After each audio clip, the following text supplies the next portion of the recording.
please subscribe and don't forget to press the bell icon to get notified whenever we upload a new video. In a booster shot for commercial vehicles, government officials indicated that the approval has come through for the vehicle scrapping policy. In fact, it will go to the GST Council now. Remember, this will allow companies to scrap commercial vehicles older than 15 years. As I said, the document goes to the GST Council, which will then fix concessions by states and centres. Let's clarify all of this from Babul Supriyo, the Minister of State, Heavy Industries and Public Enterprises. He joins us now on the phone line. Babul, thanks so much for joining us. If you can just start off by telling us and give us some clarity on if the scrappage policy has indeed been sent to the GST Council. No, it has not been sent to the GST Council. Okay. And it is going to make a remarkable change in a lot of. It will help us in a lot of ways. See, 180 million. We have about 180 million registered vehicles today, and that is almost 8 times in 25 what we had 25 years back. And 65% of the pollution is caused by heavy vehicles that are more than 15 years old.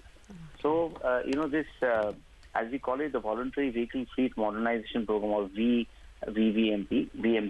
that is going to, the number of vehicles that is going to come into that ambit is about 28 million. So that is about vehicles bought before the March 31st, 2005. So it will really help us a lot in terms of pollution, in terms of the total global emissions of greenhouse gases and all of that.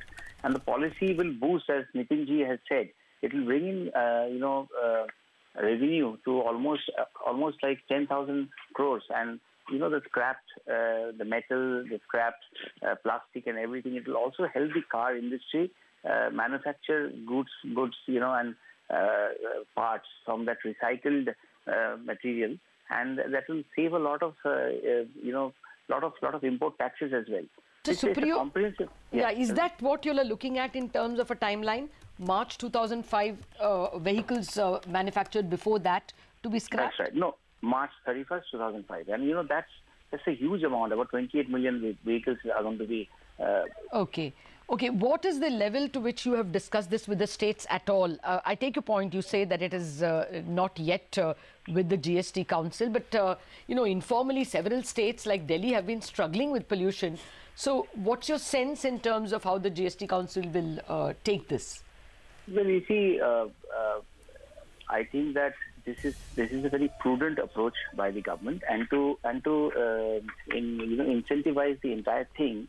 A relief for about ₹5 lakh is to be provided to people who purchase new commercial vehicles of about 15 lakh. Yeah. So once they surrender their 15-year-old commercial vehicle, and the program itself is called the Voluntary Vehicle Fleet Modernization Program. So that small thing of voluntary scrapping is also going to be there. That option is there, but it still needs to be. It's going to be discussed in the GST Council, and the details of that are going to emerge as more of these meetings take place. So I believe that a prudent approach by the states will definitely address a lot of problems that we have, not only in terms of pollution, but also look at the traffic that we have in roads. We just don't have enough roads to provide for the 180 million vehicles that we have in India today, registered vehicles at that. So as of now, has it been agreed upon whether it will be voluntary or compulsory? No, as of now, the Prime Minister's office, they have initially approved of the draft, but there are going to be a lot of deliberations and discussions to get into the nitty-gritty. When it comes to whether every state is going to follow the same line, or there are going to be a little bit of tweaking here and there given the number of commercial vehicles that every state might have. So this concession, what is the approximate timeline that you can look at for the policy to get implemented? You see, it's going to be very premature for me to say that now. We have a target in mind, but unless and until all the policies and all the guidelines are in absolute place, it's going to be very it's not going to be appropriate for me to give you any timeline for that. But we are looking at, we have a longer goal to reduce the emissions intensity of GDP by about 33 to 35% by 2030. It's a long-term goal, but I think once the discussions in GST Council start, we should be able to implement that sooner than later. So you said that the concessions given to CV owners, this has been decided at 5 lakhs, or is it still being contemplated? In the earlier proposal it was supposed to be 5 lakhs. Now a new, it could remain the same, or a new value come. It could be 5 lakhs, it could be 6, it could be anything. But anything in the sense around 5 lakhs. But one has to understand that incentivization is going to be there very much. So what about sure, I got that. What about the GST rate for replaced vehicles, especially for commercial vehicles? It's quite high. Is there consensus on how much it should be brought down to, etc.?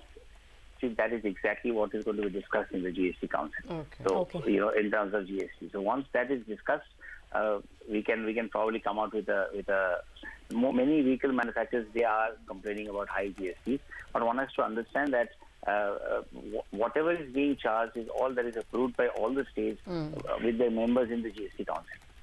All right. We'll leave it at that, Mr. Supriyo. It was a pleasure having you with us. And thank you for all those clarifications. So we really have to wait to see how the states assembled in the GST Council react. And we don't have a timeline, but it looks like it will be more voluntary and therefore an incentive-based scrappage that the government is looking at. Have to wait and see. In terms of details. And as far as the 28 million, scrapped vehicles that could go off the road, once fresh demand comes in, this means almost 1.5 to 2 years of demand. Of course, spread over a few years, but the demand will improve, basically, increase. Up to the elections, you can't be that cruel on owners of those 28 million vehicles. So we should not count our chickens too quickly. We'll take a break on that note. We are coming back and the promised chat on the commodity space with Manisha Gupta in a minute. Well, the recovery has been sold into. Just take a look at the intraday chart of the Nifty and the Bank Nifty. Looks like that kind of a day perhaps, where the intraday rallies are minor and they are being sold into. What will be interesting is that do we make a new low between 10 to 11 on the indices to have that bit of a trend day. But for now, things are looking a bit lower. I just want to point out, we're discussing MRF. That stock has once again made the high of the day. So some of these stocks are doing well right now. But Manisha is here with a quick roundup of all the commodity market action. Manisha, good morning. Morning, Anuj, and thank you so much for that. Well, after nearly 5% decline in the previous week, you have seen the crude oil prices open firm in the Asian markets, 0.5% up in the global markets, and we are looking at 0.2% of gains coming in for the Indian prices also. So we are back above 4,000 rupees there. Well, the previous week's decline was because you saw increase in US inventories and production, etc. But today, of course, is the US tariffs and its impact on the infrastructure in the energy sector, which has just about started spending onto that sector yet again. That is one thing that's bothering the markets. The other is that today is the OPEC members and the US shale firms meeting in Houston today. So if any dialogue does happen there and the statements are released to media, you will see a reaction from that. Overall, the statements coming in from the UAE minister suggest that there is no agreement to extend output cuts into 2019. So plenty happening in the global markets, and we will take cues from that. But the weakness in US dollar definitely has been supportive for the gold and silver prices. The dollar index itself is trading at a 2-week lows. The dollar is trading at a 2-year lows versus the Japanese yen, and that reaction or impact can be seen in gold and silver, both those prices.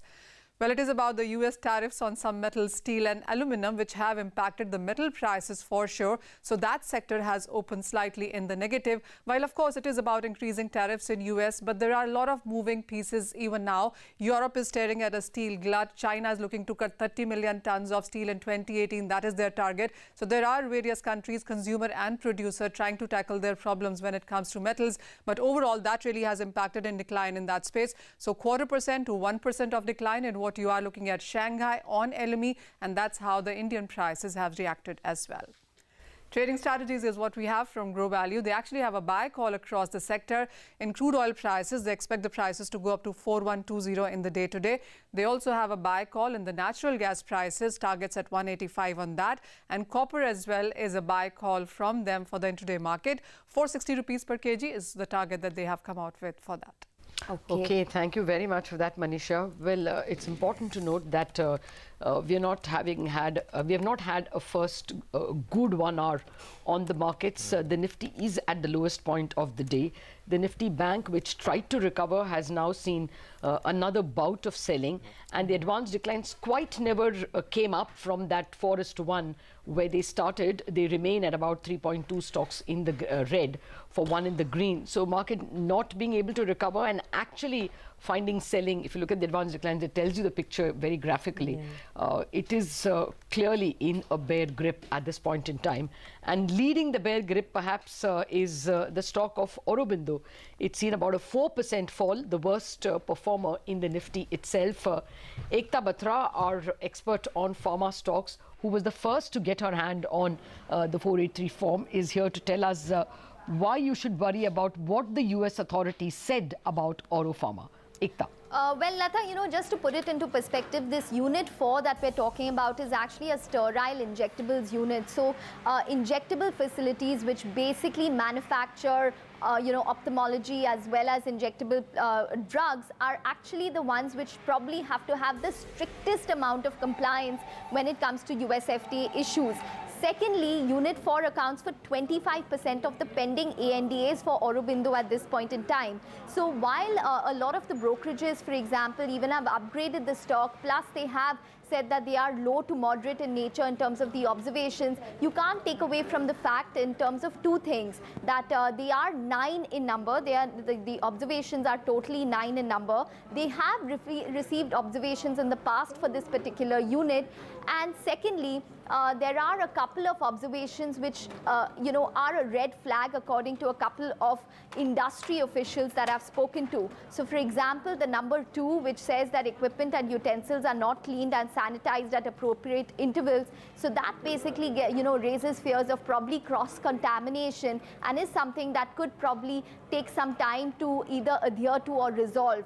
And other things which have, which have even caught layman people's eyes is basically the buildings used to manufacture store drugs are not free of rodents, birds, insects. In the past, we have seen such observations being escalated and being concerned, escalated to further levels. So as of now, what I have picked up is that what is crucial is how Aurobindo responds to these observations to the US FDA, whether their response would be satisfactory in nature to resolve it, or there could be probably a risk of it, taking a longer time to resolve, and maybe, maybe approvals could be delayed from this particular facility, and nobody can for certain rule out any sort of escalation from the plant either. Okay, Ekta, thanks a lot for that. That's Aurobindo Pharma, but Ekta was talking about contamination. There is a bit of a contamination in the market.